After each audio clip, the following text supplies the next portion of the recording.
It was 50 years ago that the Beatles, arguably the most famous band in the world, arrived in New York. To mark the anniversary, a plaque has been unveiled at the JFK airport where the Fab Four were met by thousands of screaming fans in February 1964. I tell the story wherever I go and somebody says, "Oh, you were on the Beatles flight, how exciting." Everybody wants to know what it was like. The guys were nice, very pleasant and mannerly, but we didn't get a chance to talk to them much because they were up running around taking pictures of the crew and everyone else, and it was like, "Would you please sit down because we have a cart service to do, you know."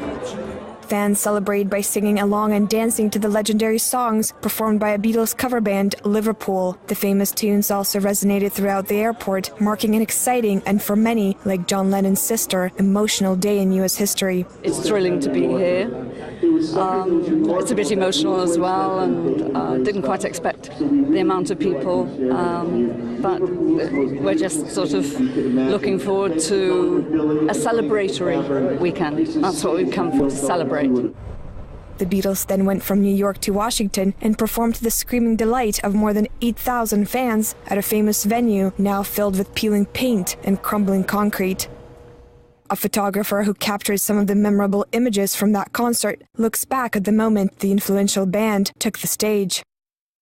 You started to hear a little rumble in the crowd, and the cops had a little narrow channel for them to walk through, right, to get up onto the stage. All of a sudden the Beatles were kind of like up on the stage, and they puttered around for 3 or 4 minutes with their stuff, and then they started doing a roll over Beethoven, which was great.